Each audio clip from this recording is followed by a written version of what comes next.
La Segunda Guerra Mundial.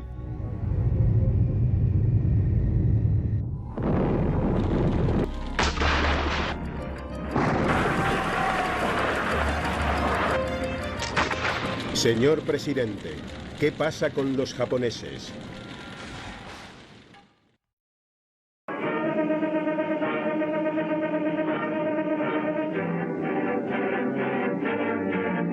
...1940...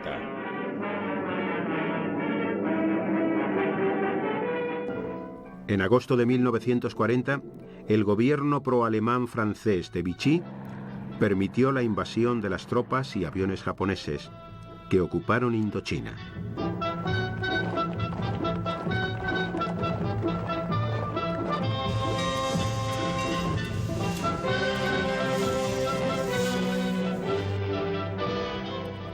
En octubre, el general Hideki Tojo se hizo cargo del gobierno nipón. Populista y extremista, ofreció a los americanos un trato. Si Estados Unidos levantaba el embargo y dejaba de ayudar a China, Japón se retiraría de Indochina. A lo que los norteamericanos contestaron que lo que debían hacer era retirarse de China e Indochina sin condiciones.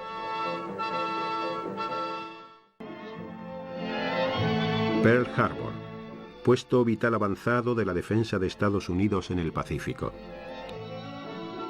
Los japoneses sabían que cualquier acción contra la flota americana significaba la guerra, aunque si conseguían su destrucción, no importaba el precio pagado. Estados Unidos era consciente de la probabilidad de un ataque japonés, aunque lo que no sabían con exactitud era el momento y lugar donde se produciría. Los mandos militares consideraban que Hawái era un objetivo demasiado ambicioso dentro de los planes imperiales. Japón se había modernizado a gran velocidad, era una potencia comercial y tenía una formidable fuerza militar. Tokio, el centro del imperio japonés, se había convertido en una ciudad moderna donde fluían los negocios como correspondía a la capital de la nación más industrializada de todo el este. Las Filipinas, corazón estratégico del Extremo Oriente, a menos de 480 kilómetros de las bases japonesas en Formosa y casi a 8.000 kilómetros de distancia de las bases norteamericanas en Pearl Harbor. Para los japoneses, las Islas Filipinas es un objetivo que debe ser conseguido a corto plazo. La bahía de Manila y su puerto son puntos estratégicos irrenunciables. Julio de 1941. Con nubes de guerra amenazando sobre el Pacífico, el general Douglas MacArthur llega a las Islas Filipinas para dirigir el ejército norteamericano en el Extremo Oriente. MacArthur, que no es desconocido en las islas, puesto que ha pasado 10 años de servicio en ellas, inició el reclutamiento de soldados filipinos, que serían entrenados por oficiales norteamericanos.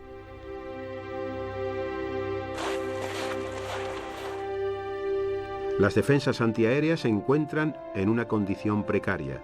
Tan solo funcionan 2 equipos de radar en todas las islas. El ejército filipino cuenta con cerca de 100.000 hombres en activo, pero la mayoría de ellos no han disparado ni una sola vez en prácticas de tiro al blanco. Mientras, en Washington, se suceden las manifestaciones de los intervencionistas y los aislacionistas frente a la Casa Blanca.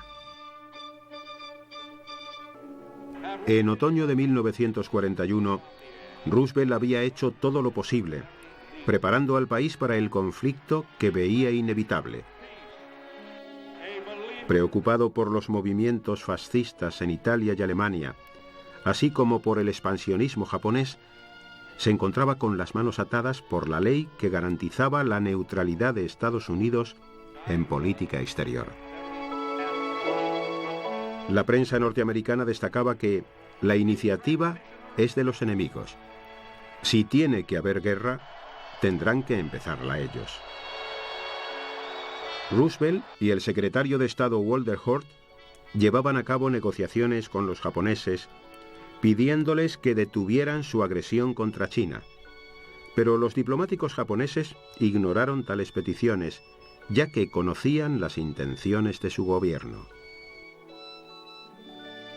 El 26 de noviembre de 1941, un enviado especial del gobierno japonés y su embajador Nomura visitaron el Departamento de Estado norteamericano, donde fueron informados de la última propuesta estadounidense.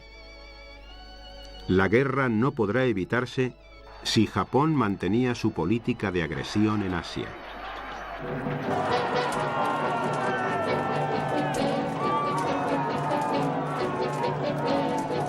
Al mismo tiempo que el embajador Nomura negociaba en Washington, el alto mando japonés desplegó la primera flota imperial desde las Islas Kuriles hacia el noroeste de Pearl Harbor. No fue posible detectarla al no hacer uso de la radio y navegar con las luces apagadas por aguas poco profundas. Tojo era consciente de que la guerra era inevitable y ofreció todo su apoyo a Yamamoto para llevar a buen fin su Plan Z, que tenía como objetivo destrozar la fuerza naval de Estados Unidos en la zona. Simultáneamente, 16 submarinos se acercaron a las islas Hawái para unirse al ataque. 5 de ellos arrastran a otros tantos de bolsillo, capaces de penetrar en el interior del puerto de Pearl Harbor.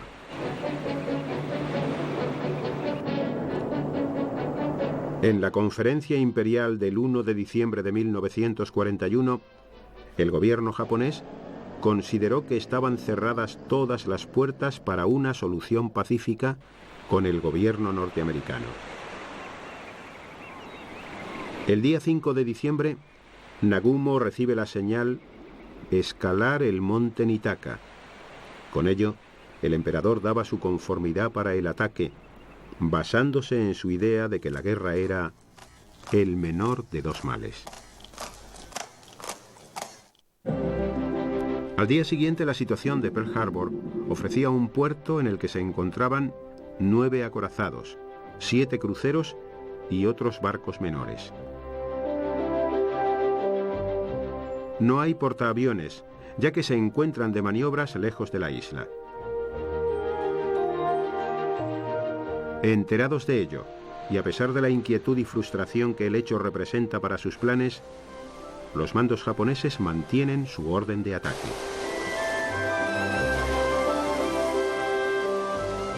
Mientras los portaaviones de Nagumo se acercaban a las islas, en Washington, los servicios secretos norteamericanos habían interceptado información que les hacía pensar en una muy próxima declaración de guerra, aunque en ningún caso se pensó en un ataque a Pearl Harbor.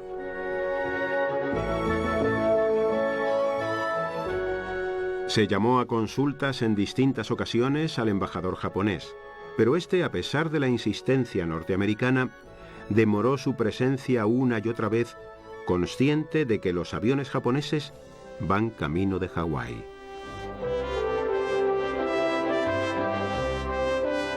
El ataque aéreo preveía 2 oleadas. La primera compuesta por 49 bombarderos, 40 lanzatorpedos, 51 bombarderos en picado y 43 aviones de escolta. Los submarinos debían prevenir cualquier reacción norteamericana. Si hubiera sorpresa, los lanzatorpedos serían los primeros en atacar y los bombarderos en picado deberían destruir Hickam Field, Wheeler e Islas Ford. Si no la hubiera, los bombarderos deberían ser los primeros en comenzar el ataque.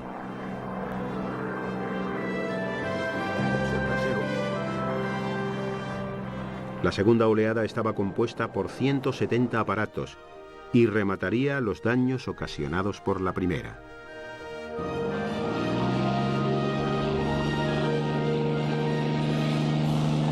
La vida en la isla transcurre tranquila. Hace un día soleado y con buena visibilidad.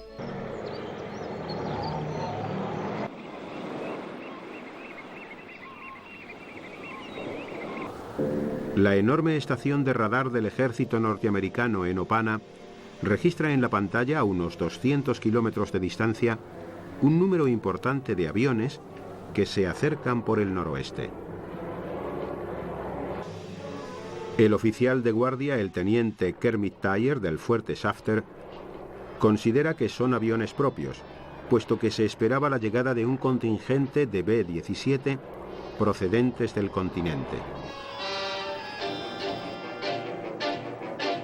Son las 7:20 de la mañana del día 7 de diciembre de 1941 y los aviones del comandante Fuchida sobrevuelan la costa occidental de la isla.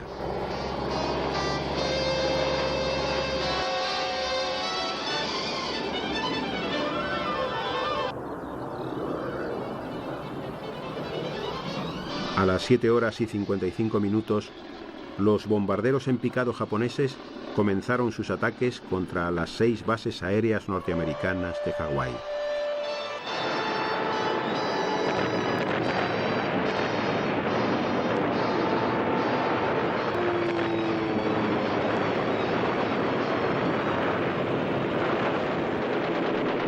Los aviones que había en tierra estallaron unos junto a otros en una interminable cadena de fuego. Al ser un domingo por la mañana, los pilotos norteamericanos se encontraban de permiso.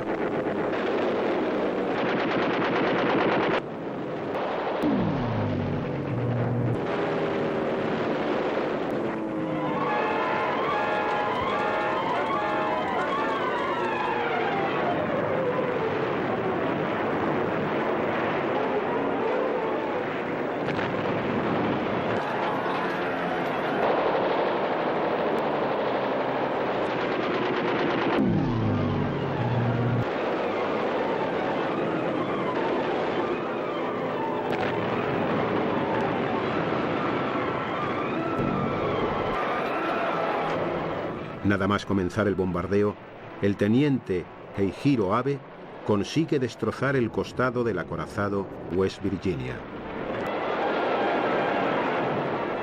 Los torpederos japoneses se lanzaron en picado sobre los acorazados.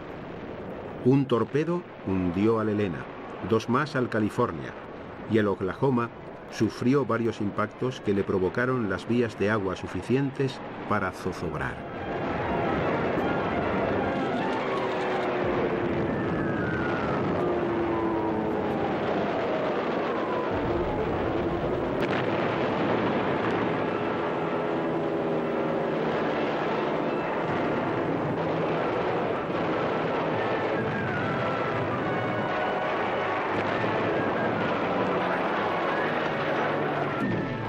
Los pilotos de Nagumo conocen bien la base de Pearl Harbor, puesto que la habían estudiado sobre maquetas y tenían muy localizados todos sus objetivos.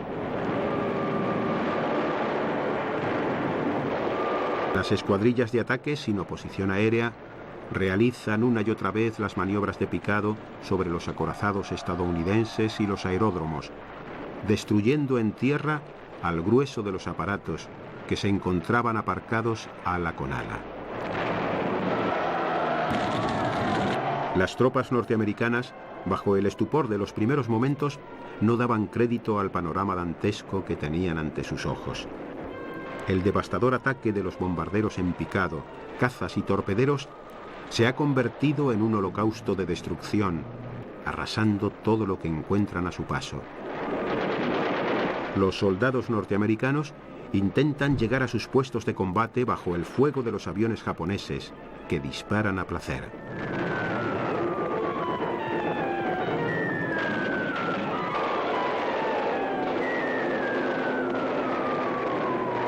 El destructor Monaghan consigue reaccionar a tiempo y embiste a un submarino japonés.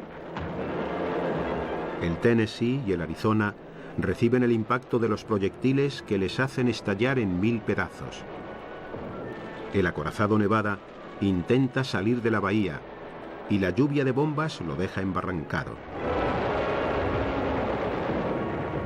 A las 8:25 cesa el primer ataque, dejando a la práctica totalidad de los buques y aviones norteamericanos fuera de combate.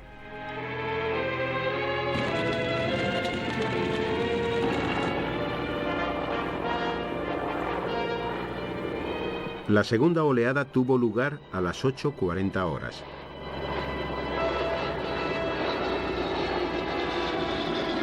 Compuesta por 134 bombarderos y 36 cazas al mando del comandante Shimazaki del portaaviones Tsuikaku, atacaron nuevamente las bases aéreas de Hickam y Ford, así como la de hidroaviones de Kaneohe.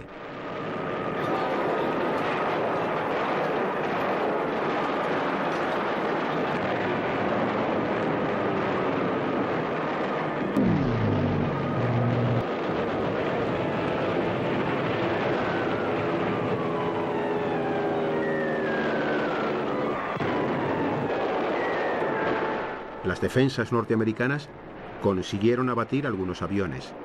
Pese a ello, el Pennsylvania y el Nevada, junto a 3 destructores más, fueron puestos fuera de combate.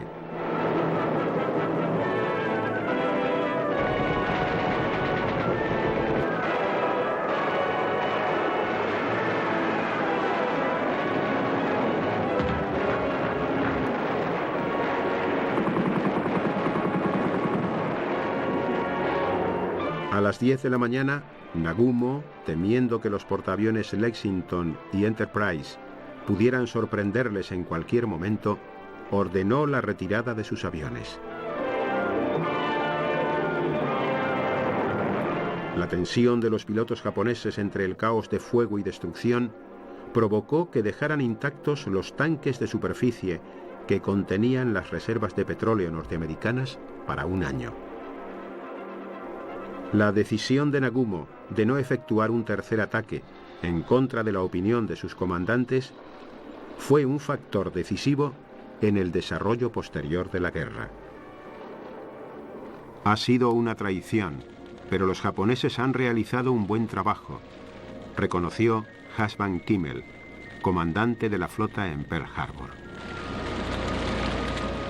El éxito del ataque japonés no fue total, ya que los objetivos más codiciados, los portaaviones de la flota de Estados Unidos en el Pacífico, no sufrieron daños al encontrarse a muchas millas de distancia del puerto.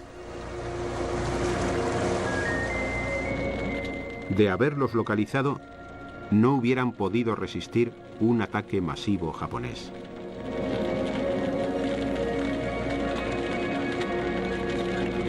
Premeditadamente, el embajador japonés entregó la declaración de guerra después de que hubiera comenzado el ataque.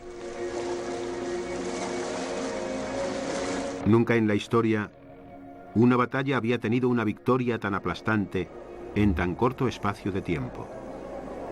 Los japoneses destruyeron 18 buques, 188 aviones y otros 159 quedaron seriamente dañados, ocasionando unas bajas de 2.400 soldados muertos y 1.800 heridos al ejército norteamericano.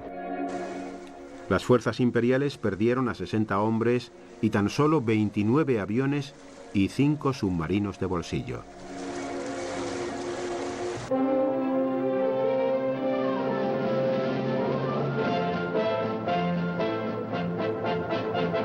El gobierno japonés presentó el ataque a Pearl Harbor como la mayor victoria de Japón para orgullo de su régimen autocrático. Los militares han cumplido su promesa, han demostrado el poder del imperio nipón, habiendo conseguido lo imposible, destrozar la flota americana. La grandeza o decadencia de nuestro imperio depende de esta batalla, había dicho Yamamoto.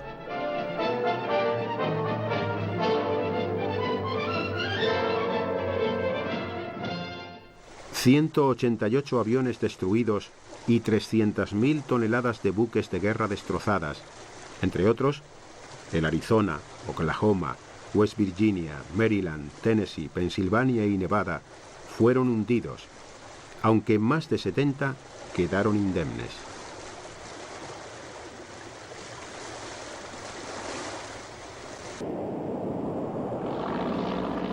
Sobre la base de Pearl Harbor se alza una gigantesca columna de humo, y sus habitantes tratan de hacer frente al desastre. 15 días después del ataque, se seguían rescatando los cuerpos de marineros atrapados en los destrozos del West Virginia. Norteamérica había sido arrastrada al conflicto mundial.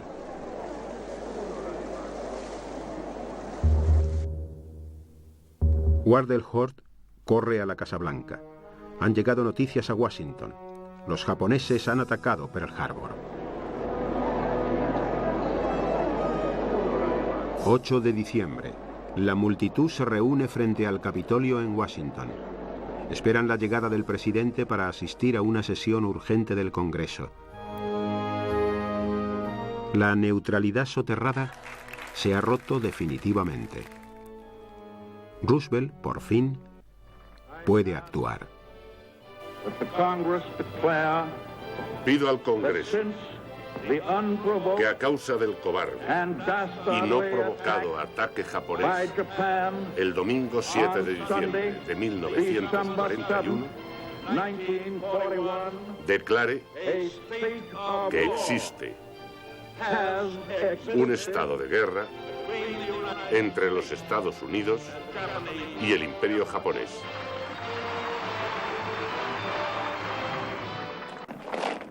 Las llamas de la Segunda Guerra Mundial han alcanzado a los Estados Unidos. Nadie sabe cuándo llegará la victoria definitiva. Pero todos sabemos que cuanto más luchemos ahora, cuanto más fuerte golpeemos al enemigo, más corta será la guerra y menos los sacrificios. Ahora es vuestro turno.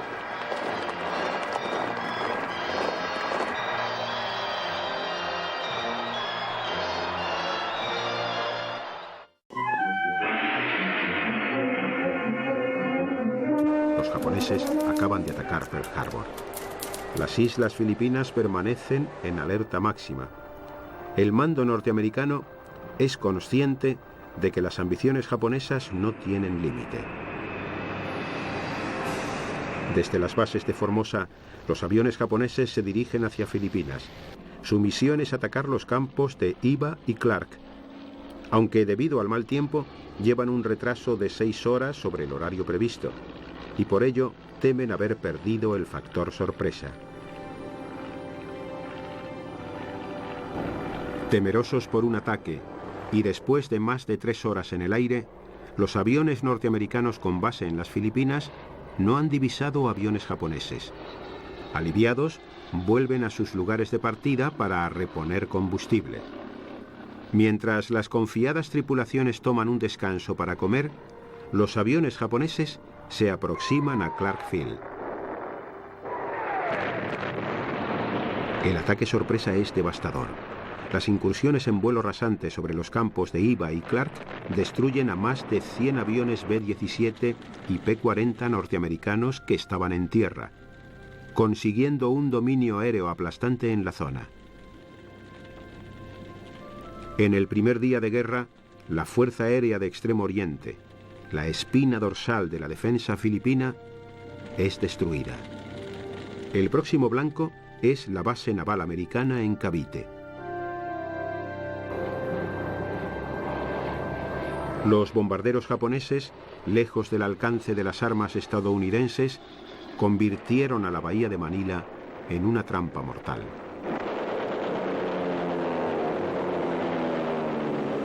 Los 57.000 hombres al mando del general Homma invadieron pequeñas islas para instalar aeródromos. Dueños del aire, los japoneses comenzaron sus aterrizajes en la isla de Luzón, al norte, donde encontraron escasa resistencia. En 3 semanas de lucha, las fuerzas invasoras japonesas, que sumaban la mitad de soldados que componían los ejércitos norteamericano y filipino juntos, se encaminaron hacia la capital, Manila. Sin ningún tipo de ayuda posible por parte de la Marina y sus fuerzas aéreas hechas pedazos, MacArthur comprendió que el avance nipón era imparable y que la defensa de Manila es ya una causa perdida.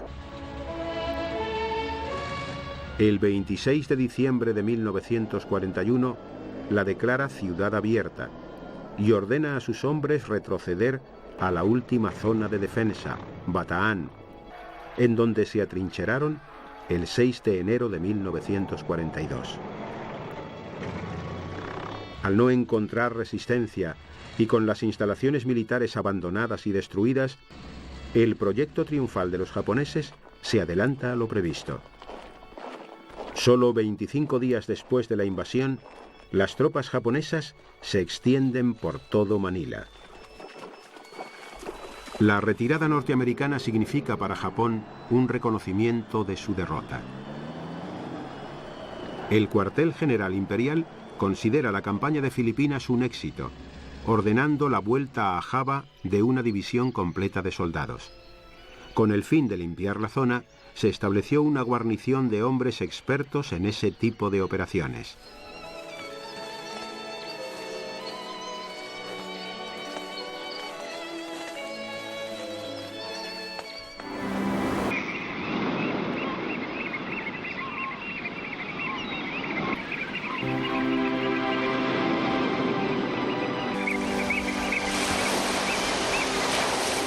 Los cañones más grandes del mundo fijados en el suelo, preparados para entrar en acción, protegen los accesos a la isla por el sur, el este y el oeste. Pero el comandante en jefe del ejército en Singapur, el general Sir Arthur Percival, piensa que el ataque se hará por tierra desde el norte, con desembarcos simultáneos en las playas de Siam y del norte de Malasia, que se unirán a las tropas que atraviesen la península hasta Singapur. El nuevo plan de defensa llamado Matador contempla el traslado de tropas británicas a Siam para situarlas en las playas y hacer frente a una invasión japonesa, por lo que en noviembre de 1941 llegaron refuerzos a Singapur.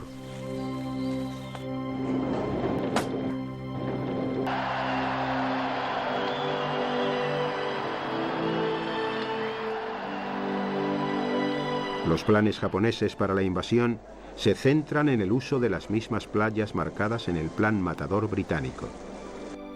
3 de las divisiones más fuertes del ejército imperial forman la fuerza invasora. Están entrenadas especialmente para la guerra en la jungla. Desde la cercana Indochina, los aviones japoneses lanzan sus primeros ataques sobre la colonia inglesa.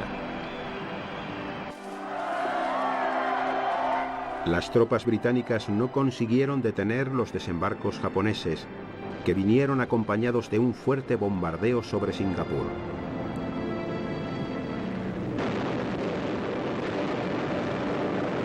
Solo 15 aviones ingleses sobreviven al ataque ante la falta de capacidad para competir con la alta maniobrabilidad de los Zero japoneses. En 24 horas, el espacio aéreo de la península malaya es de los japoneses. Con la fuerza aérea paralizada, los británicos son incapaces de proteger a su armada, lo que provoca el hundimiento de los acorazados Repulse y Príncipe de Gales.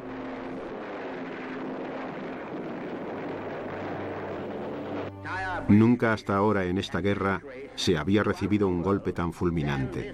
Ante Japón somos débiles y estamos indefensos, escribió Churchill. Una vez establecida la superioridad aérea, los japoneses avanzan por la península.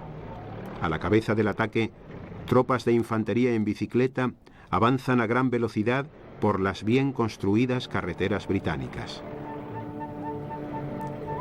Las tácticas británicas de demolición no son capaces de frenar esta blitzkrieg de bicicletas. Unidades japonesas, especialistas en reconstrucción, reparaban rápidamente los puentes para facilitar el paso a los tanques y camiones. Con los múltiples equipos de ingenieros trabajando 24 horas al día, se conseguía evitar que los planes británicos tuvieran éxito.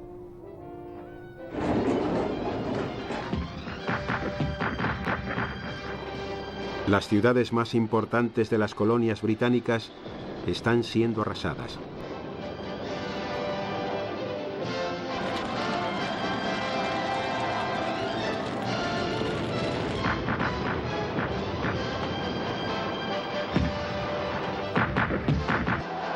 El 24 de diciembre de 1941 se rinde definitivamente Hong Kong.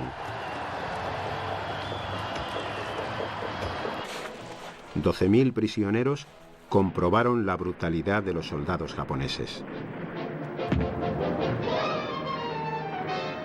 Los planes nipones prevén la victoria en 100 días. El 7 de enero de 1942, el frente está a 400 kilómetros de Singapur.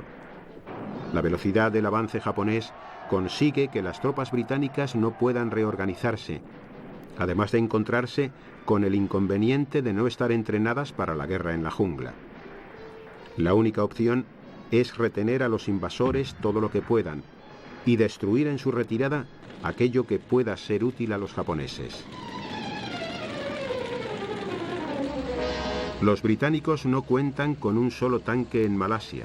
Los expertos militares consideraban que no eran útiles para la lucha en la espesa jungla. Las órdenes son retirarse a Singapur y destruir la carretera que une la isla con la península.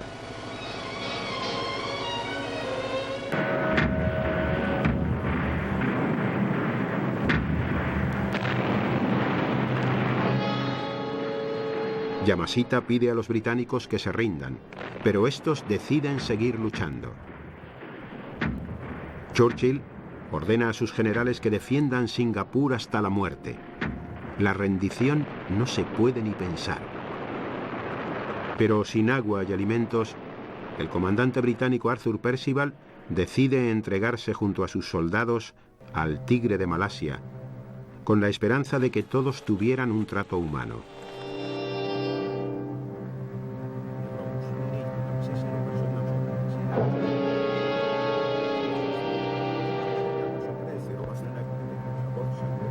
Nada más lejos de la realidad. Los japoneses asesinaron a 5.000 ciudadanos y 50.000 prisioneros fueron sometidos a torturas y trabajos forzados bajo el sol.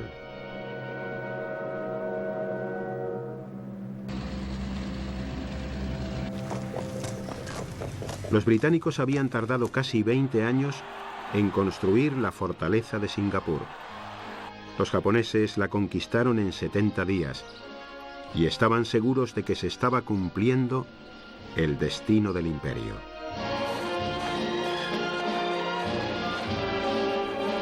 Pero los ingleses tienen un viejo dicho: podemos perder todas las batallas menos la última.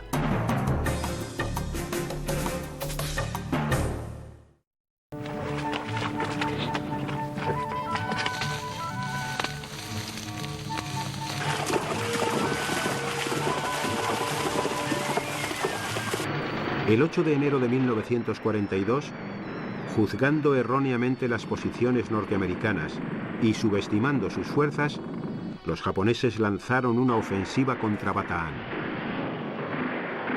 El primer día encuentran poca oposición. El general Honma es informado de que los americanos se baten en retirada y escapan a las selvas sin señal de lucha.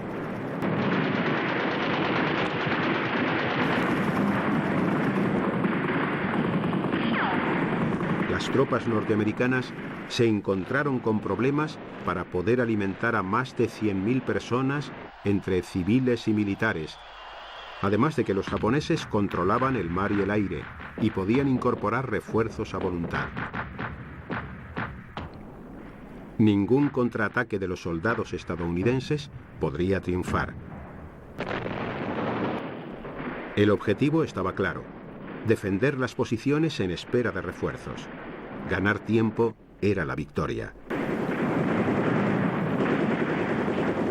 En Washington, el presidente Roosevelt, en contra de lo que el general MacArthur le decía a sus soldados, había decidido que las islas Filipinas eran imposibles de mantener, puesto que cualquier envío de refuerzos sería interceptado por los japoneses.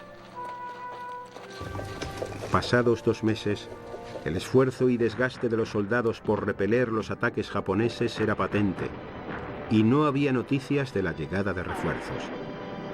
En lugar de eso, los soldados sufrieron un fuerte golpe en la moral cuando MacArthur, por orden del presidente de los Estados Unidos, partió rumbo a Australia el 10 de enero, con la misión de organizar las fuerzas norteamericanas con vistas a un contraataque a gran escala contra los japoneses.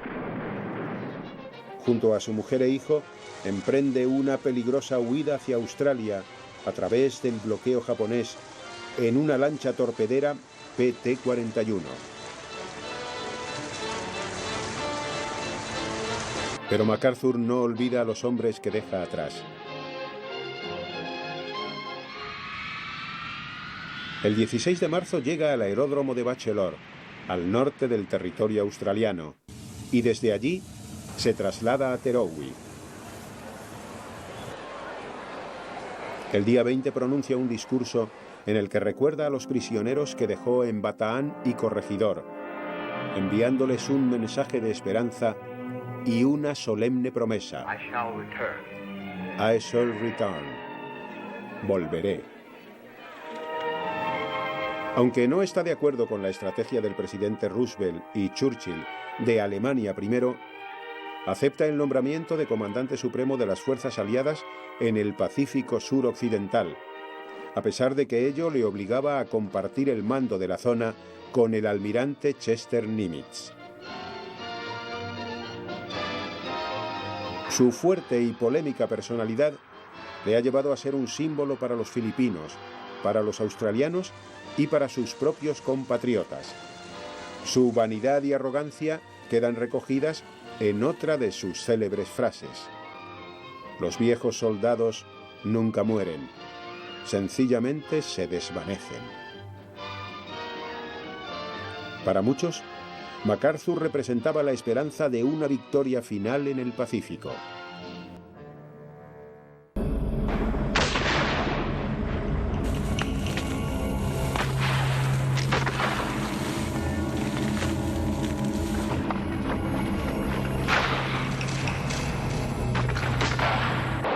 Los soldados en Bataan se encontraban abandonados a su suerte, en una zona en extremo palúdica, sin refuerzos y con las provisiones agotadas. El ejército norteamericano comienza a desintegrarse. Las bajas por inanición son mayores que las causadas por las balas. Al carecer de alimentos, los hombres se vuelven más vulnerables a todo tipo de enfermedades tropicales. Solamente de malaria ingresan en los maltrechos hospitales de campaña 1000 soldados al día. Pero los japoneses no están en una situación mucho mejor, y por los mismos motivos. Las enfermedades y restricciones de alimentos y medicinas han alcanzado niveles drásticos. De todas formas, hay una gran diferencia. Los soldados y piezas de artillería de refuerzo japonesas comenzaron a hacer acto de presencia. A finales de marzo son 30.000 los soldados nipones que rodean Bataan.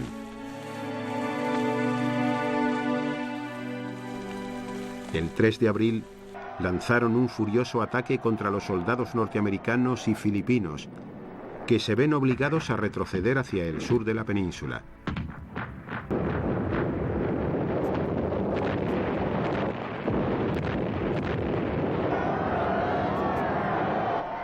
El 9 de abril de 1942, y con el fin de evitar un sacrificio inútil de sus hombres, el general King rindió sus tropas a los japoneses. Cerca de 80.000 americanos y filipinos fueron hechos prisioneros. Un ejército de hombres esqueléticos, enfermos, muertos de hambre y sed, fue obligado a caminar bajo un ardiente sol. Aproximadamente 10.000 de ellos murieron en el camino, más incluso que en los campos de Bataan. La historia lo llamaría la Marcha de la Muerte.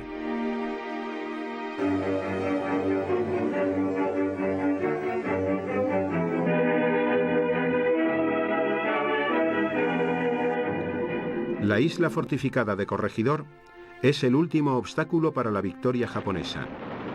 Con Bataan fuera de combate, la fortaleza americana en la isla se convierte en una víctima desamparada, a merced del fuego japonés.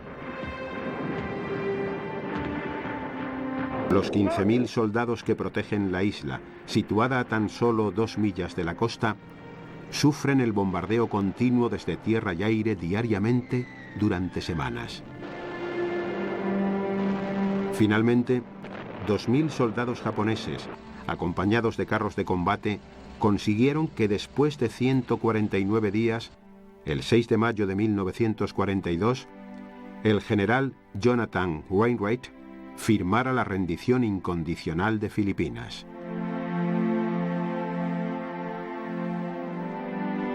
Las luchas esporádicas cesaron definitivamente el 9 de junio. Los norteamericanos perdieron 30.000 hombres, los filipinos 110.000 entre muertos y heridos, mientras que la conquista costó 12.000 bajas al ejército japonés.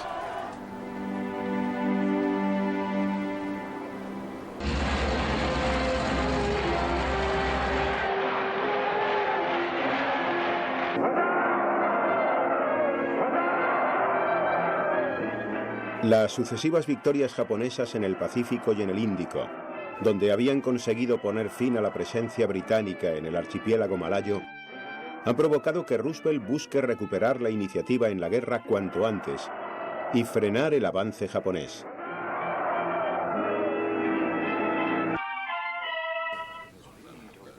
Así pues, el Estado Mayor norteamericano, aprovechando el error estratégico nipón de no haber invadido las islas Hawái y en previsión de futuros acontecimientos, ha ordenado que las bases del Pacífico sean reformadas y equipadas con las últimas tecnologías.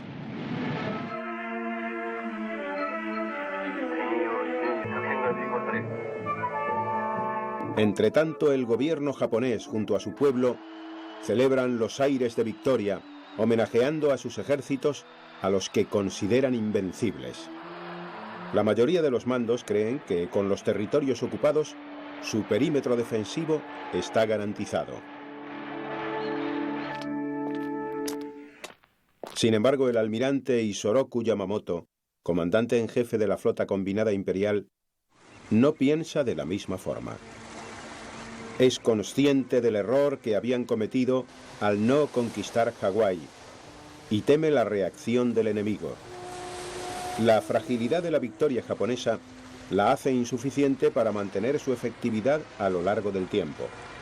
Por lo tanto, y pensando en unas hipotéticas negociaciones futuras de paz con los Estados Unidos, es necesario desarrollar un plan estratégico que inclinara definitivamente la balanza a favor de Japón. Yamamoto considera que el enfrentamiento no debería durar más de un año y finalizar con una indiscutible victoria japonesa. Era necesario asestar un golpe eficaz y definitivo al enemigo para mantener las nuevas fronteras del imperio a largo plazo. De lo contrario, con el tiempo, se perderían todos los territorios ocupados. El almirante, que en un principio no había sido partidario de la contienda, desconfía del poder y del carácter norteamericano, que presume conocer bien, ya que había sido agregado naval en Washington después de la Primera Guerra Mundial. A pesar del duro golpe sufrido por la flota de los Estados Unidos en el Pacífico, Yamamoto recomienda a su Estado Mayor: o la anulamos definitivamente, o tendremos muchas dificultades para conservar lo logrado. Temeroso de la reacción del gigante dormido, encarga al vicealmirante Matome Ugaki un plan estratégico a corto plazo que incluya las acciones de la flota imperial. Ugaki, hombre impulsivo que acabaría siendo el promotor de los ataques kamikazes en Okinawa, donde moriría al formar parte de uno de ellos, considera que la única posibilidad que existe de mantener los intereses de Japón en la zona es garantizar su defensa sellando la frontera marítima por el este del país. Para lograr esta barrera protectora, era imprescindible conquistar Australia y las islas Hawái. Yamamoto califica el plan de Ugaki de demasiado ambicioso, dado que tanto Hawái como Australia, por su lejanía, requieren un gran esfuerzo logístico.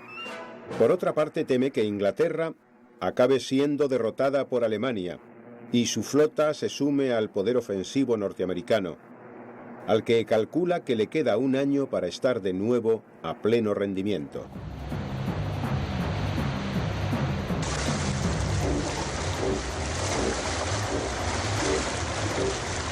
Consciente de los planes puestos en marcha por Roosevelt, insiste en que el objetivo prioritario es destruir lo que queda de la flota norteamericana en el Pacífico, mediante un enfrentamiento definitivo que ponga punto final a la guerra.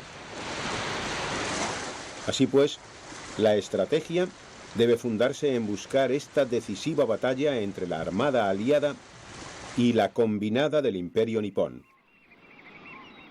Si esta no se producía a lo largo de 1942, Japón perdería la guerra y por consiguiente todos los territorios ocupados.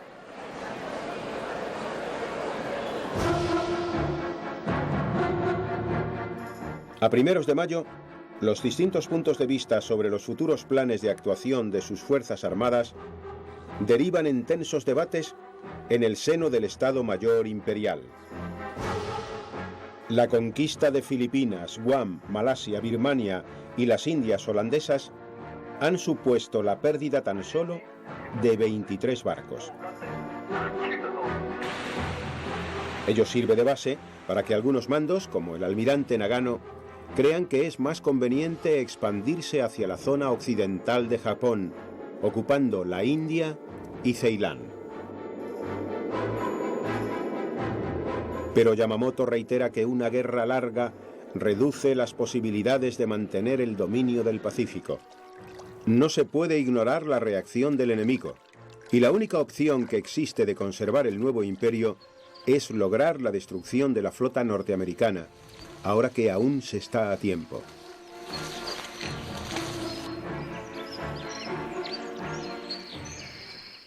Como primer paso, había que tomar las islas Midway, Johnston y Palmyra, puntos estratégicos primordiales para poder efectuar un ataque definitivo contra las bases de Hawái.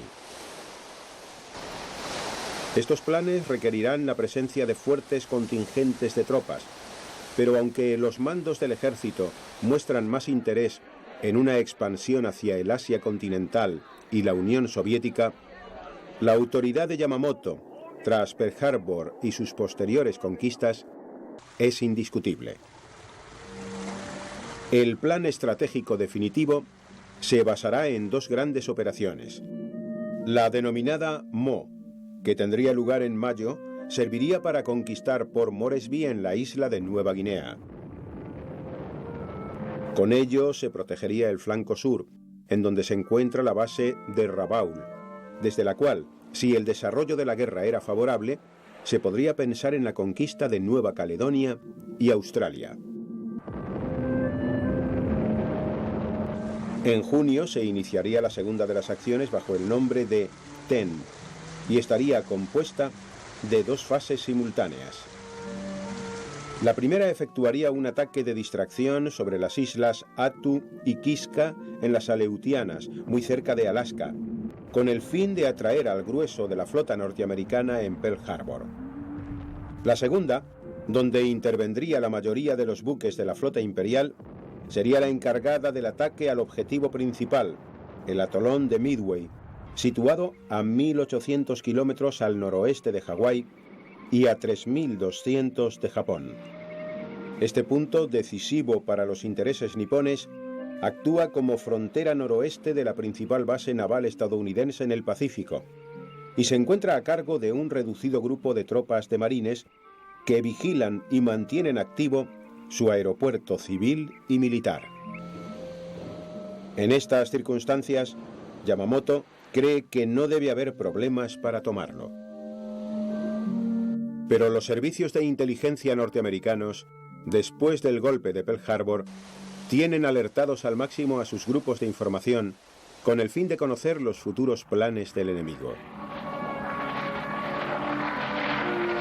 Los criptólogos aliados al mando del comandante Joseph Rochefort, que han logrado descifrar el código púrpura japonés, estiman, después de múltiples hipótesis, que el ataque a las islas aleutianas será tan solo una maniobra de distracción, y piensan que el objetivo fundamental es Midway. En tanto, la escasa oposición que el plan de Yamamoto tiene dentro del Estado Mayor de la Marina Imperial deja de existir cuando el día 18 los portaaviones Enterprise y Hornet, en respuesta al ataque de Pearl Harbor, se aproximan a las costas de Japón y lanzan contra las ciudades de Tokio, Yokohama, Nagoya y Osaka a 16 bombarderos B-25 Mitchell al mando del coronel James Doolittle. La acción no ha supuesto importantes destrozos, sin embargo ha tenido un gran impacto psicológico entre los mandos militares y el pueblo japonés.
La Segunda Guerra Mundial.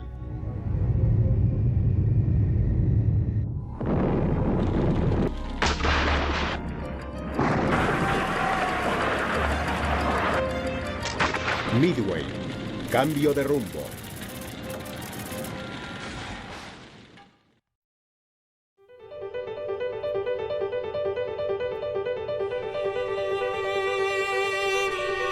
Mayo 1942. El temor de los australianos a ser invadidos por las fuerzas japonesas se acentúa cuando éstas alcanzan las cercanías del Mar de Timor.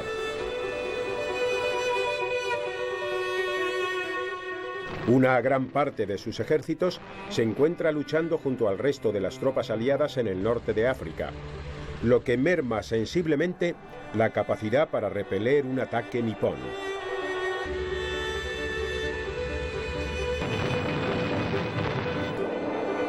Sin embargo, la incursión sobre Japón de los aviones al mando del teniente coronel James Doolittle había elevado la moral tanto de los australianos como de los norteamericanos.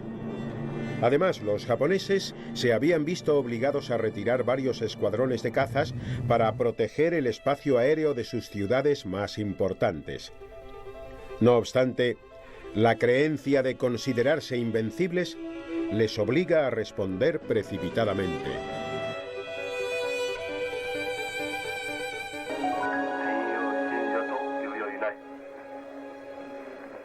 La reacción de los soldados imperiales no se hace esperar.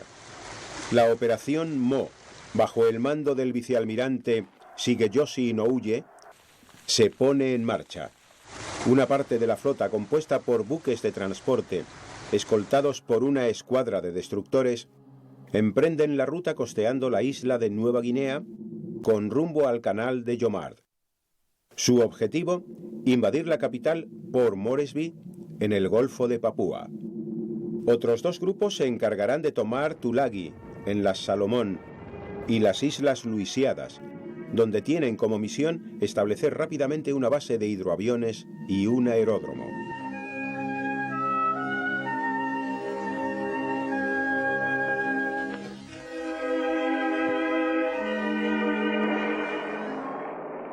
Cinco cruceros, un destructor y el portaaviones Soho, dirigidos por el contraalmirante Goto, serán los encargados de proporcionar la cobertura aérea y naval de estas acciones. Como unidades de ataque actuarán los portaaviones Shokaku y Zuikaku, que habían intervenido en Pearl Harbor y Ceilán al mando del contraalmirante Chuichi Hara. Estos deberán repeler cualquier acción que lleve a cabo la flota norteamericana.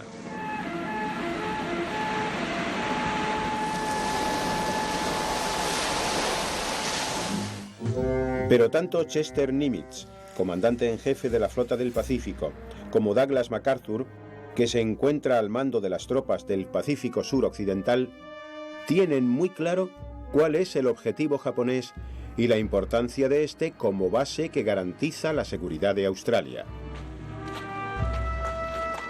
Ambos, junto a su Estado Mayor, preparan la estrategia de defensa basada en una contraofensiva aérea y ordenan que zarpen el Yorktown y el Lexington, junto a un grupo de destructores y cruceros al mando del almirante Fletcher. El Enterprise y el Hornet no tienen posibilidad de incorporarse a la operación, ya que se encuentran regresando de su incursión en Japón.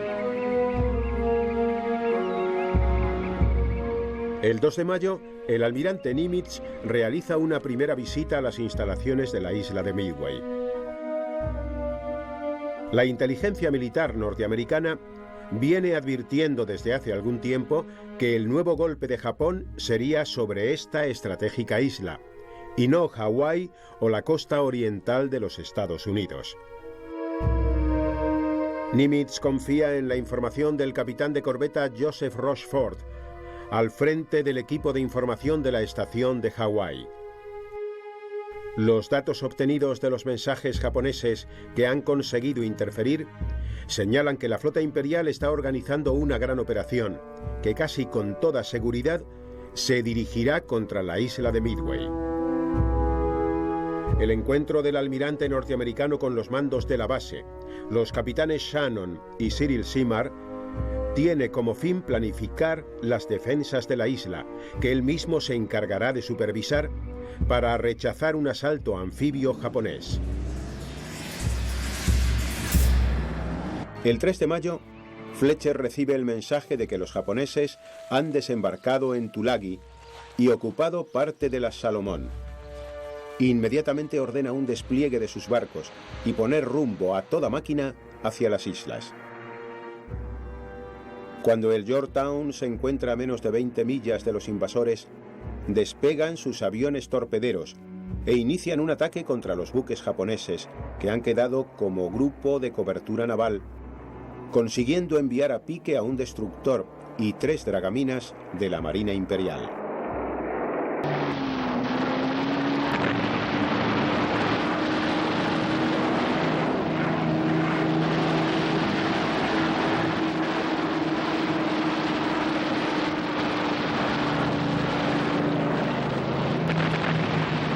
Inmediatamente después, los navíos estadounidenses se reagrupan y viran hacia el sur, en un intento de cortar el paso al resto de los buques japoneses, que han conseguido adentrarse en el Mar del Coral y lanzar sus aviones en un primer ataque contra Port Moresby.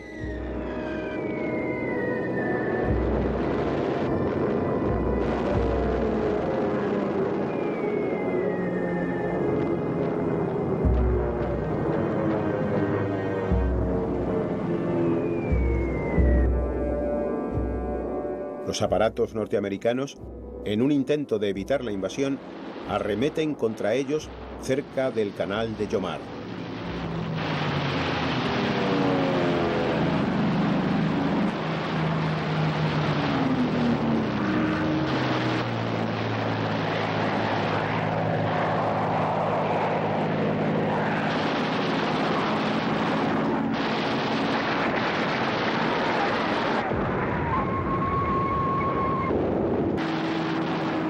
Mientras, el Lexington avista al portaaviones Soho junto a varios destructores y cruceros al sur de Bougainville y sus pilotos someten al barco japonés a un fuerte bombardeo hasta que consiguen hundirlo.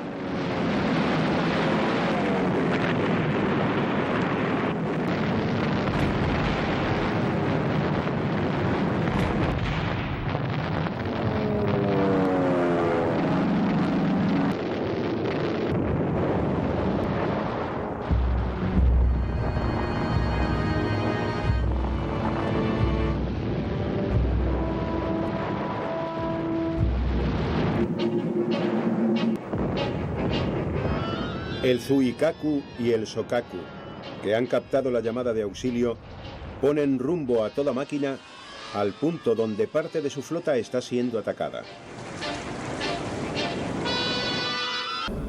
Los buques del almirante Tokagi y los de Fletcher se encuentran a tan solo 60 millas de distancia unos de los otros, aunque ambos lo desconocen debido al mal tiempo.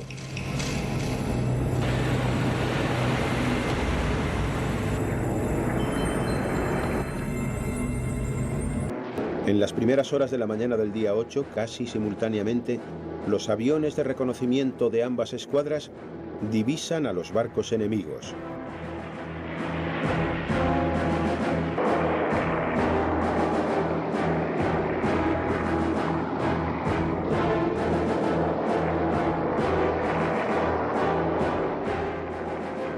Los portaaviones lanzan a sus aviones en continuos ataques cruzados, desde una distancia en la que no se avistan.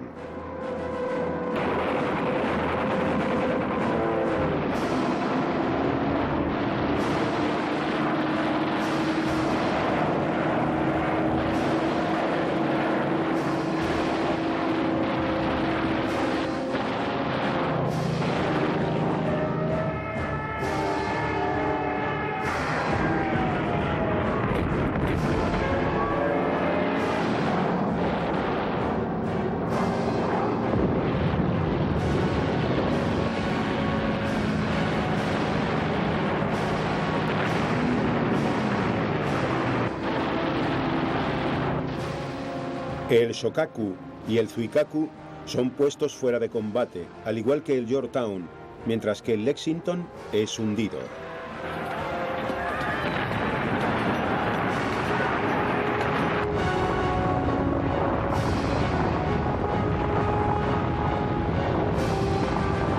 La anormalidad de la lucha y la falta de información de ambos enemigos hace que los mandos tomen precauciones y ordenen a sus navíos que emprendan aceleradamente la retirada hacia sus bases.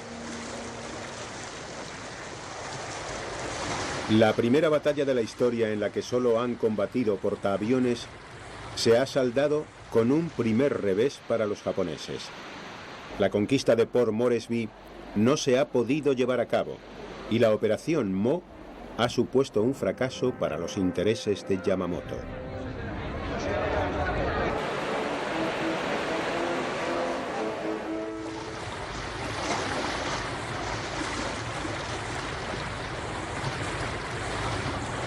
Los portaaviones Enterprise y Hornet, que no habían podido llegar a tiempo en ayuda de Fletcher, fondean en Pearl Harbor con el fin de efectuar una revisión y cargar suministros.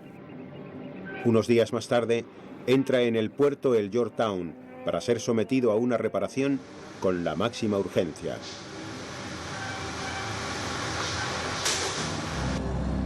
Después de estos hechos, el Estado Mayor nipón da su aprobación por unanimidad al plan que contempla la invasión de Midway.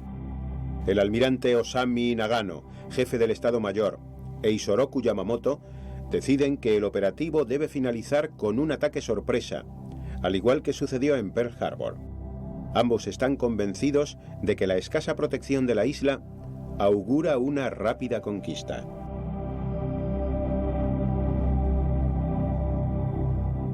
En primer lugar, actuará la aviación.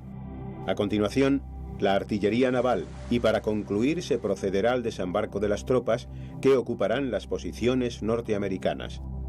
La victoria debe ser fugaz y contundente. El grueso de la Armada Imperial permanecerá a media distancia en labor de protección ante cualquier contraataque de la flota de los Estados Unidos. Como maniobra de distracción, a finales de mayo o primeros de junio se mantienen los planes de un ataque sobre las islas Attu y Kiska en las Aleutianas. Con ello se pretende atraer la atención del grueso de la flota del Pacífico y facilitar el rápido ataque sobre Midway el 3 de junio, fecha prevista por Yamamoto.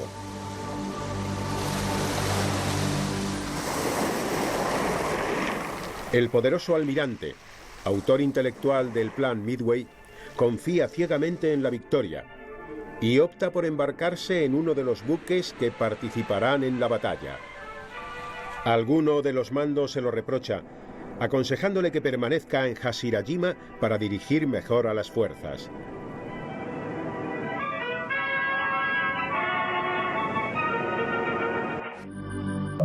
Día 20.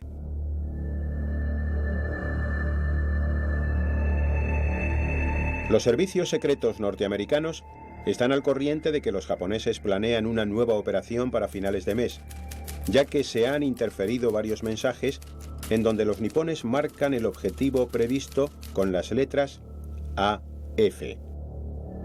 Ante las dudas que ocasiona averiguar con exactitud cuál de las islas ha sido denominada AF, los estadounidenses envían un mensaje al jefe de la base de Midway comunicándole que debido a sus problemas de agua, se les va a suministrar muy pronto una destiladora. Al día siguiente se intercepta un mensaje japonés que dice: a todas las fuerzas operativas, el punto AF carece de agua dulce. La incógnita ha quedado despejada. El objetivo es Midway.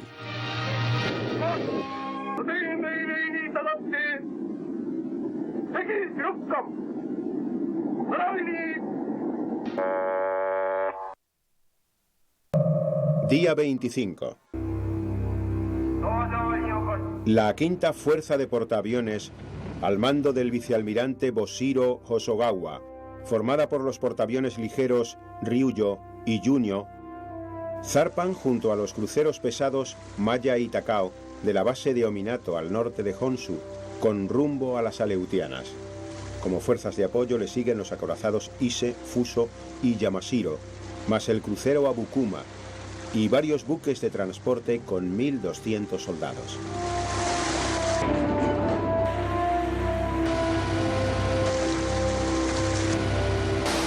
Poco después, desde Hashirajima, parten la primera fuerza de portaaviones compuesta por el Akagi y el Kaga, al mando del primo del emperador, el almirante Chiuchi Nagumo, y la segunda, integrada por el Hiyu y el Soryu, lideradas por el contraalmirante Tamon Yamaguchi. Su rumbo, un punto cercano al atolón de Midway.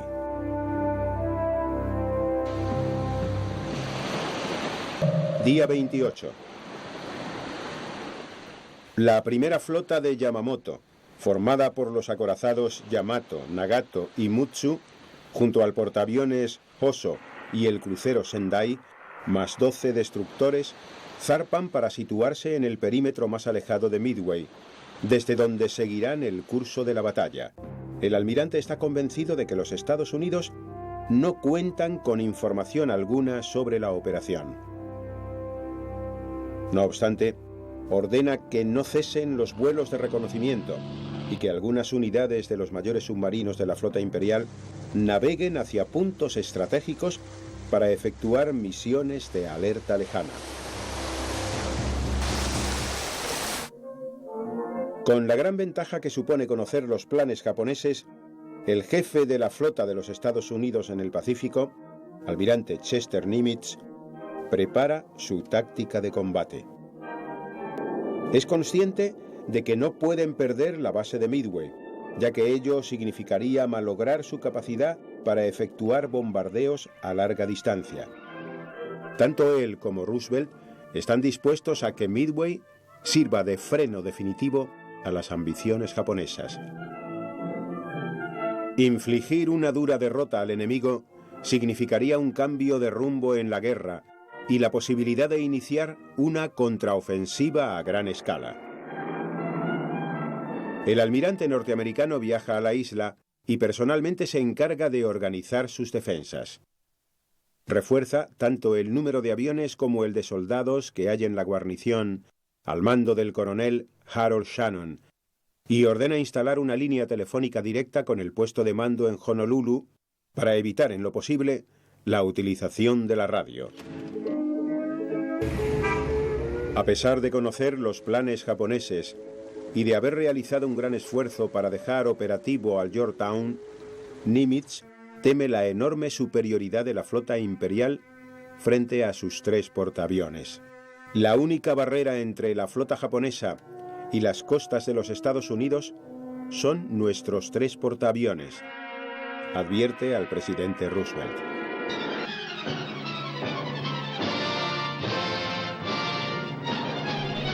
Las fuerzas norteamericanas tienen un objetivo claro: los 4 portaaviones de la flota imperial, a los que había que atacar los primeros y por sorpresa. Golpear y retirarse rápidamente es la consigna.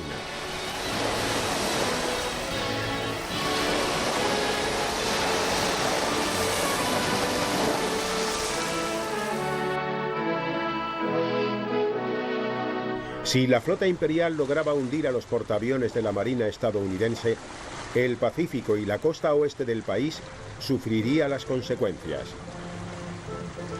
Nimitz pide a los almirantes Frank Fletcher y Raymond Spruance que calculen bien los riesgos y se enfrenten a la flota japonesa cuando estén seguros de la victoria.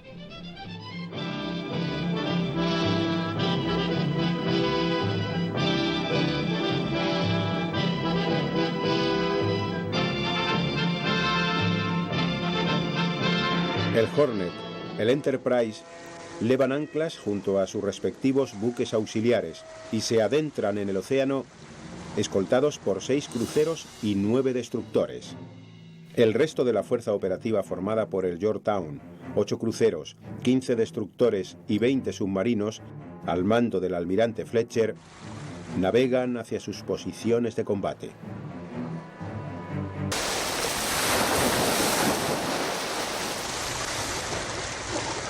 Día 31.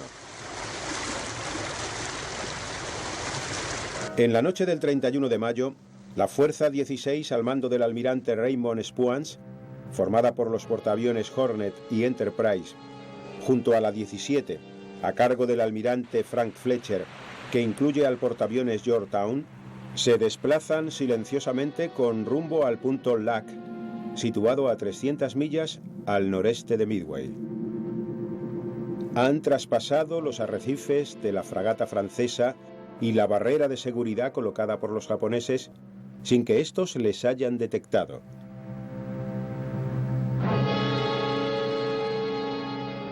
Los 29 submarinos de reconocimiento de la flota imperial, esparcidos por el Pacífico, han llegado con retraso a sus puntos de observación y no han podido detectar los movimientos de los buques norteamericanos. Junio, día 2. Nimitz mantiene la vigilancia aérea con los aviones PB y Catalina, rastreando continuamente un abanico de 750 millas de noroeste a suroeste de Midway. Nada a la vista. La situación se mantiene tranquila y sin rastro del enemigo.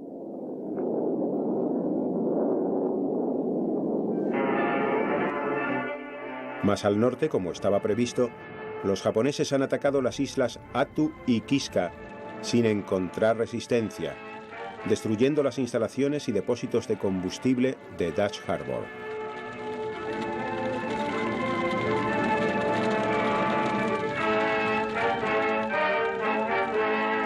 Para hacer creer a Yamamoto que la primera fase de su plan había tenido éxito, se envían a las islas Aleutianas 5 cruceros y 10 destructores, con el fin de repeler el ataque japonés.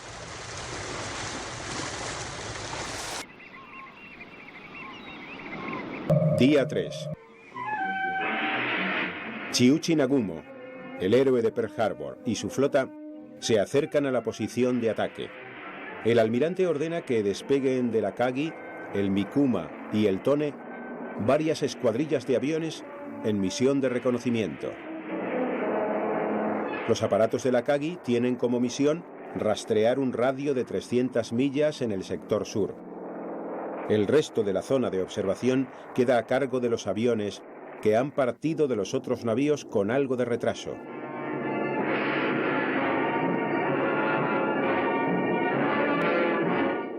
A primeras horas de la madrugada, Joel Reid, piloto de uno de los Catalina de reconocimiento de la Flota del Pacífico, comunica a su puesto de mando el avistamiento de al menos 11 buques japoneses que navegan a unas 600 millas al oeste de Midway con rumbo a la isla. Nimitz ordena que despeguen 10 B-17 desde la base norteamericana y efectúen bombardeos de altura sobre los barcos nipones.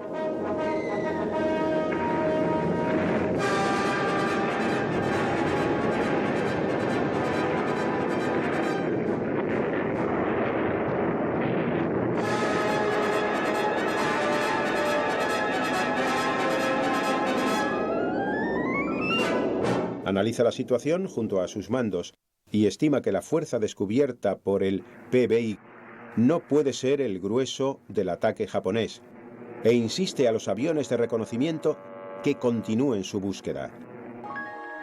La ofensiva nipona debe proceder desde cualquier punto en un abanico de aproximadamente 180 grados noroeste-suroeste, advierte.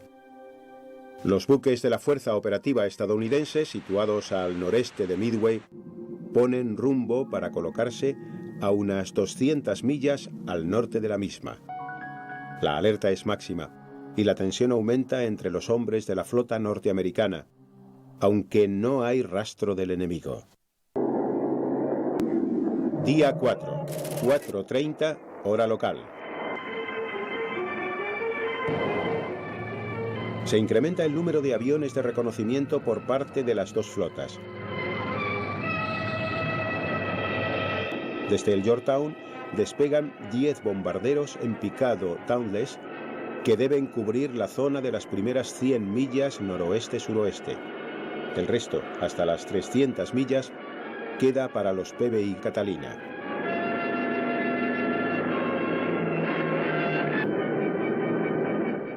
Por su parte, los japoneses envían 2 cazabombarderos desde el Akagi y el Kaga, más 2 hidroaviones desde el Tone y el Chikuma. El aparato del Tone tiene problemas y retrasa su salida 1 hora.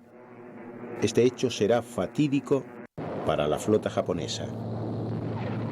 El grueso de la flota imperial, al mando de Nagumo, con 165 barcos, entre los cuales hay 8 portaaviones, navegan por el noroeste de Midway con rumbo al límite de las 200 millas. De las 234 aeronaves que transportan el Hiryu, Akagi, Soryu y Kaga, se preparan sobre sus cubiertas 108 de los modelos Kate, Val y Zero.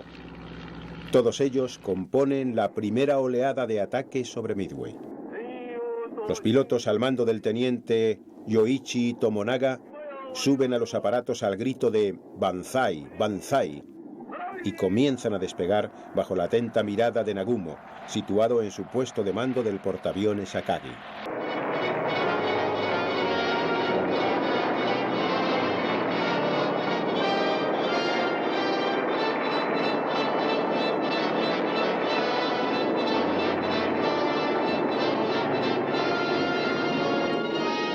Los pilotos japoneses parten en dirección a su objetivo, confiados en llevar a cabo otro ataque sorpresa igual al de Pearl Harbor.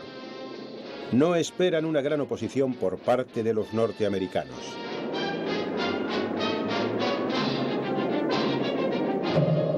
(5, hora local). La tripulación del Akagi divisa a un Catalina enemigo en vuelo de reconocimiento. Los Zeros salen en su busca, pero no consiguen derribarlo. El piloto norteamericano ha logrado esquivarlos escondiéndose entre las nubes. El PBI avisa por radio a la flota de Fletcher. Portaaviones enemigos a unas 200 millas al noroeste de Midway. Minutos más tarde, un nuevo mensaje de otro avión de reconocimiento. Aviones enemigos volando hacia Midway.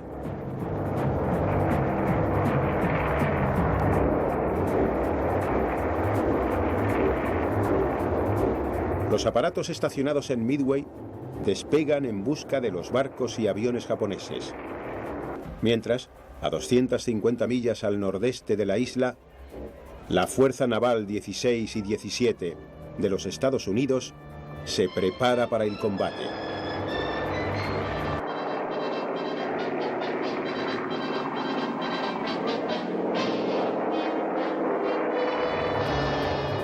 Fletcher y Spruance cuentan con el Yorktown, el Hornet y el Enterprise para batir a la enorme fuerza naval de la Armada Imperial japonesa.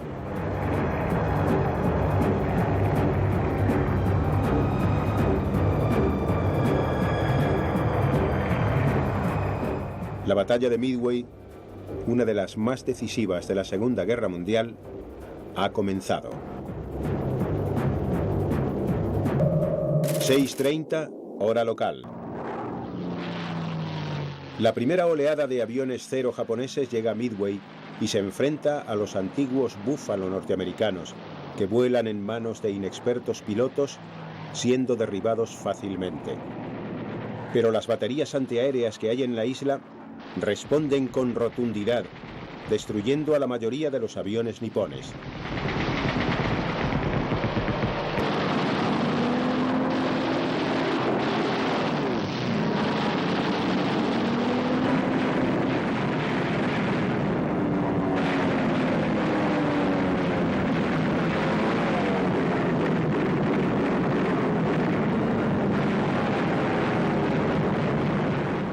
El teniente Tomonaga, al mando de los aparatos japoneses, ante la fuerte resistencia encontrada, estima que necesita más tiempo para acabar de destruir las pistas de aterrizaje y solicita a Nagumo que autorice un segundo ataque antes de que se produzca la invasión terrestre.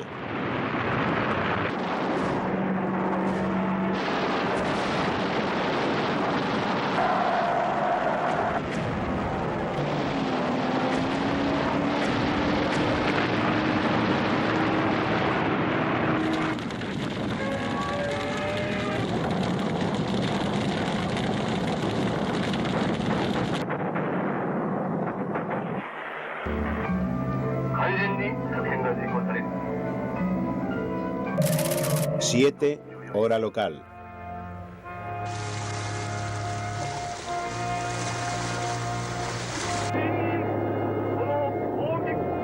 Los bombarderos se agrupan en las cubiertas de los 4 portaaviones japoneses para arremeter nuevamente sobre Midway.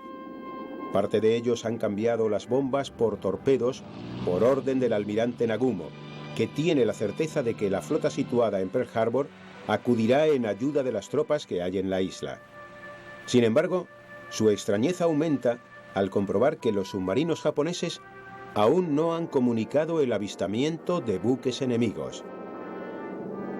Mientras que los mandos nipones tratan de esclarecer sus dudas, aparecen sobre ellos los bombarderos B-17, escoltados por aviones Avenger.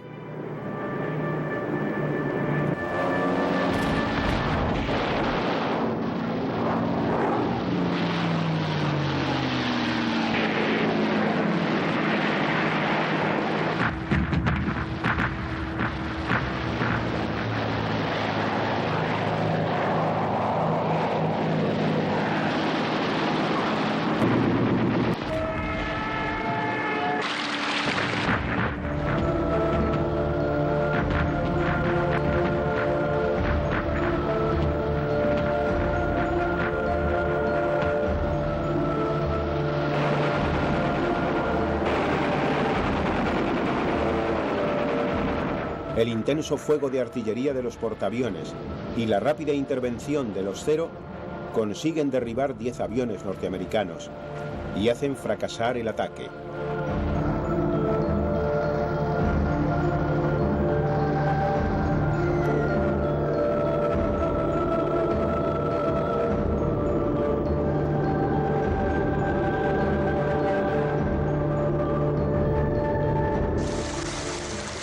(7:15 hora local). La falta de noticias de los submarinos que vigilan los movimientos de la flota en Pearl Harbor continúa intrigando al almirante japonés. Si los buques norteamericanos no han sido divisados, significa que cuenta con tiempo para que sus aviones arrasen Midway y ordena que estos sean cargados nuevamente con bombas. El almirante Tamon Yamaguchi, al mando de los portaaviones Hiryu y Soryu, se resiste a cumplir las órdenes, ya que lo considera un grave error, y manda a sus pilotos que no cambien las municiones de sus aparatos.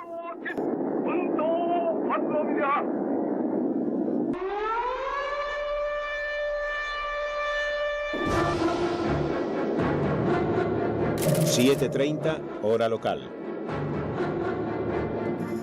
Los aviones de reconocimiento japoneses informan que han divisado buques de guerra norteamericanos a 200 millas al nordeste de Midway. Los nervios se apoderan de Nagumo. Ordena que se detenga el cambio de munición en los aparatos y que vuelvan a ser cargados con torpedos, lo que genera una gran confusión entre los pilotos y la tripulación de sus portaaviones. Tamaguchi, por su parte, decide que los aviones del Hiryu y el Soryu despeguen en busca de los buques norteamericanos.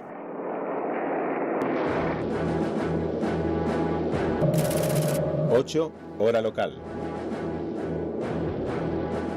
Un nuevo ataque de los estadounidenses con aviones Dauntless y Vindicators se precipita contra los navíos japoneses, al mismo tiempo que los B-17 realizan bombardeos de altura con poco acierto.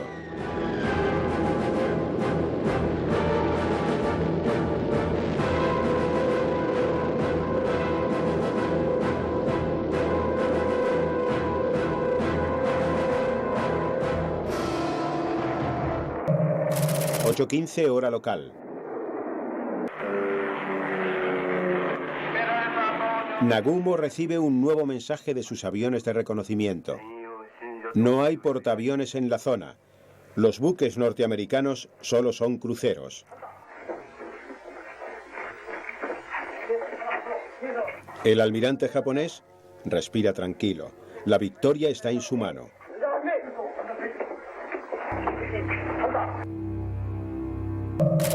...8:30 hora local.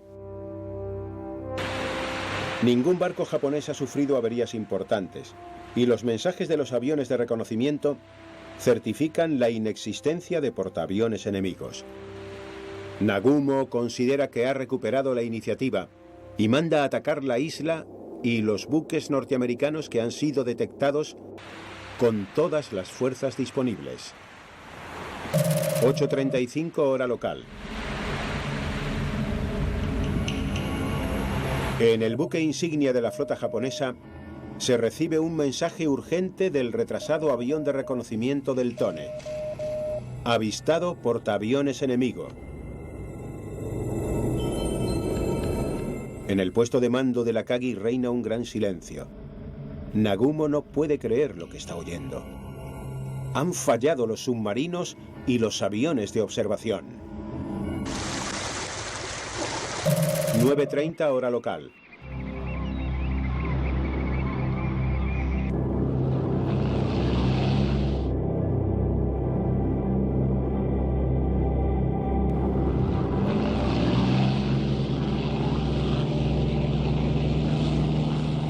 El buque divisado es el Yorktown, al que los japoneses daban por desaparecido, que lanza sus aviones en sucesivas oleadas en busca de los buques japoneses.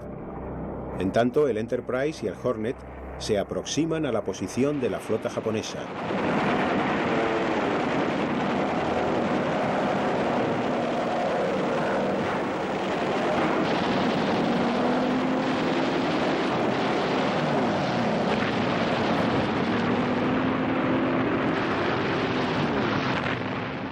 La artillería y los Zero responden duramente contra los aparatos norteamericanos enviados por Fletcher, derribando a la mayoría de ellos.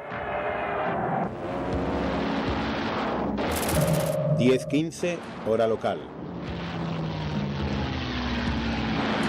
Los mandos japoneses celebran la victoria aérea sobre el enemigo, aunque Nagumo teme que haya más de un portaaviones de los Estados Unidos en la zona.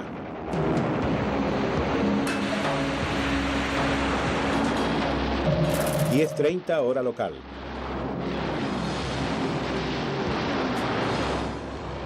Y no le falta razón al almirante japonés. Una nueva oleada de bombarderos Dauntless del Enterprise y del Hornet desde gran altura se lanzan sobre el Akagi, el Kaga y el Soryu.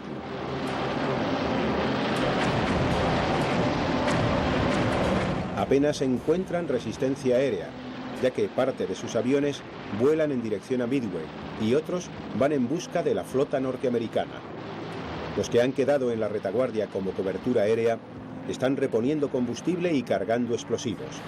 Unos pocos logran despegar ante la presencia de los aparatos enemigos, pero no alcanzan la altura necesaria para entrar en combate.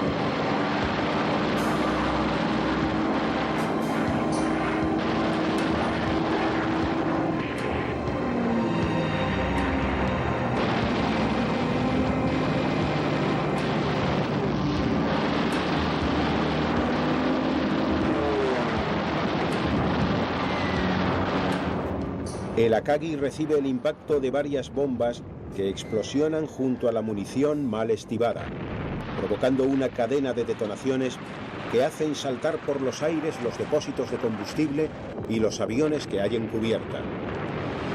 El buque japonés se convierte en un inmenso horno que carboniza a todos los tripulantes que no han podido arrojarse al mar.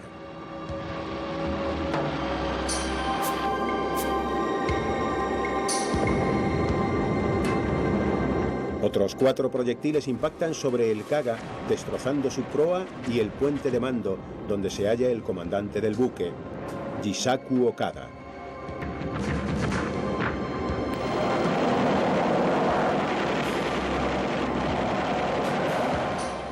Por su parte, el Soryu recibe el efecto de 3 bombas que le ocasionan varias vías de agua. Su comandante Ryusako Yanagimoto permanece en el puente hasta hundirse con su barco.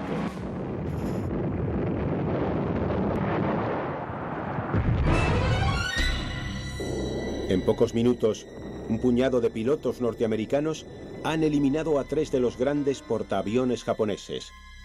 Solamente queda uno, el Hiryu, que se encuentra situado más al nordeste, cubierto por la niebla. Yamamoto, a bordo del superacorazado Yamato, recibe la noticia del desastre. Sabe que Nagumo ha sobrevivido al ataque y ordena su relevo inmediato.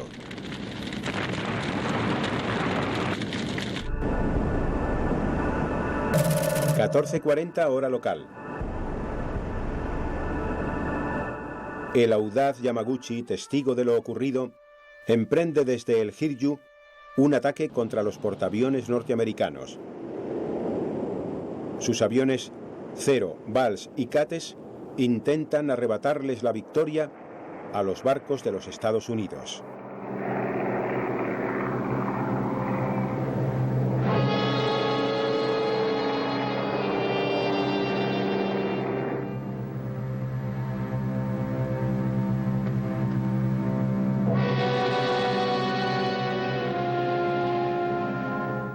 El Yorktown detecta la llegada de los aviones japoneses y lanza a sus Wildcat contra ellos, pero los pilotos nipones le aciertan con 3 impactos que destrozan la popa, la proa y las calderas del buque.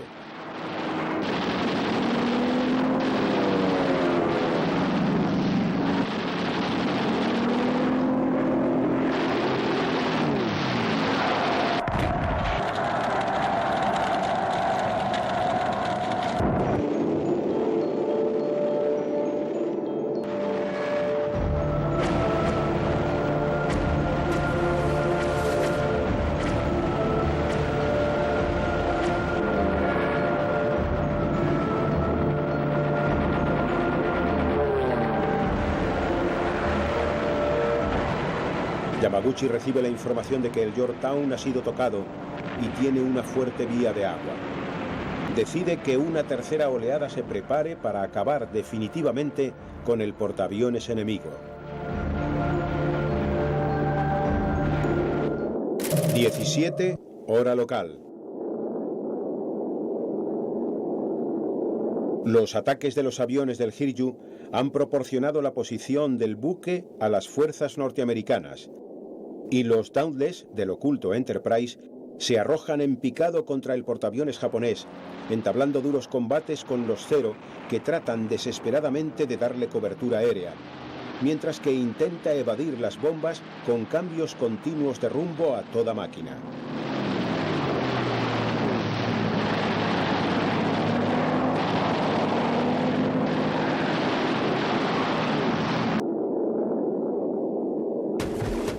Pero 4 impactos directos sobre el puente y la cubierta provocan que el Hiryu se convierta en un infierno imposible de gobernar.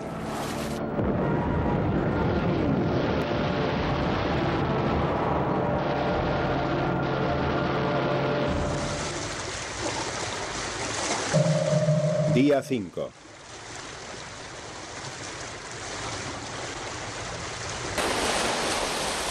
Los acorazados Haruna y Kirishima acuden en su ayuda, con poco éxito, pues a las 2 de la mañana el portaaviones japonés sufre una enorme explosión que lo envía al fondo del mar unas horas más tarde.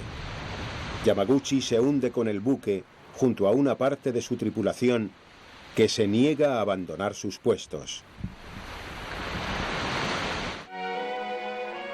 Yamamoto, desesperado, busca el enfrentamiento definitivo que tanto ansía y ordena un contraataque con todas las fuerzas disponibles.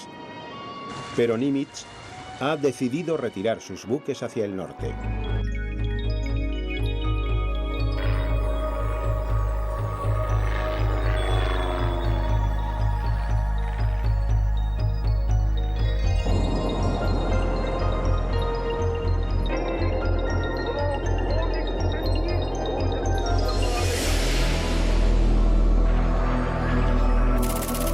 Día 6.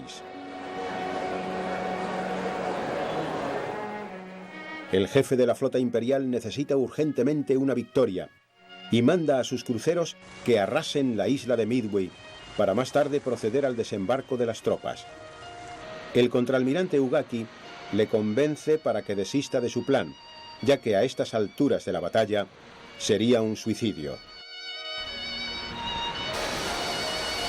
A mediodía, Yamamoto ordena la retirada general.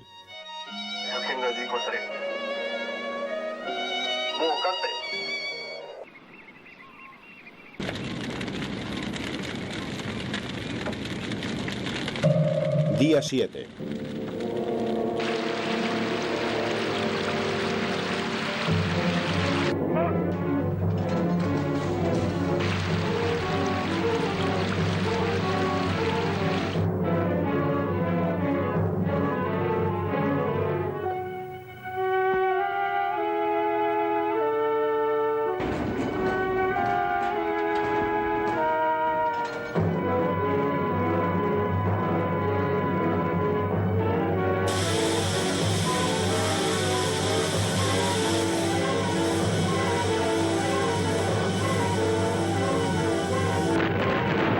A las 6 de la madrugada y debido a los impactos de los torpedos del submarino I-168 de la Armada nipona, el Yorktown se hunde junto al destructor Hammond, que había acudido en su auxilio.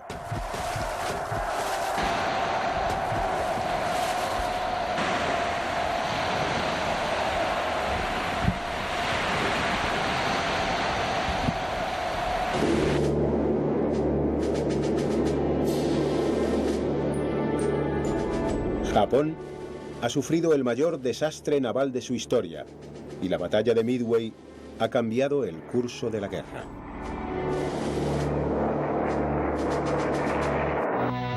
Para los norteamericanos ha supuesto la pérdida del portaaviones Yorktown, el destructor Hammond, 155 aviones y la vida de 260 hombres.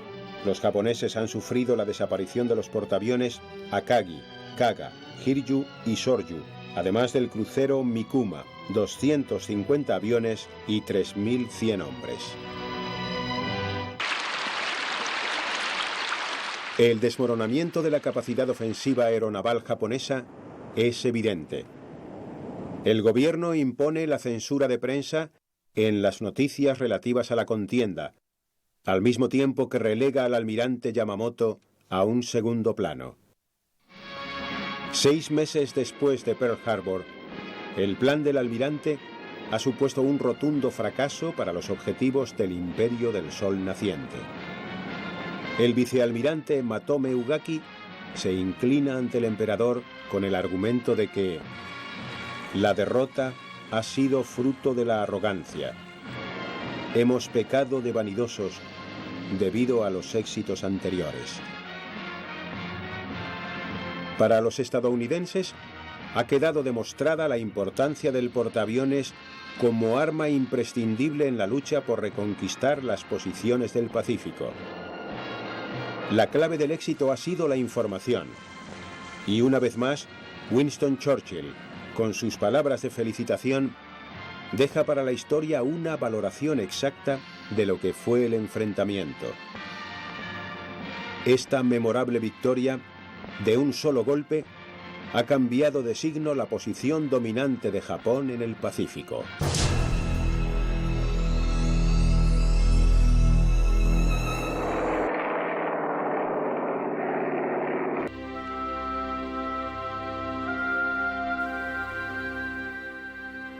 Desde sus bases en Nueva Guinea, los japoneses amenazan a Australia, que vive el temor de una invasión inminente.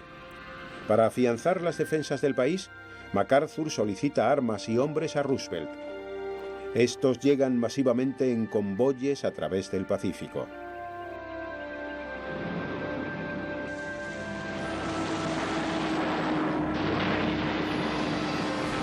En junio, la batalla de Midway había supuesto un fuerte revés para la Armada Imperial, obligando a sus mandos a suspender el asalto a las islas Fiji, Samoa y Nueva Caledonia, y a consolidar el perímetro defensivo en torno a Nueva Guinea, Islas Bismarck y las Salomón.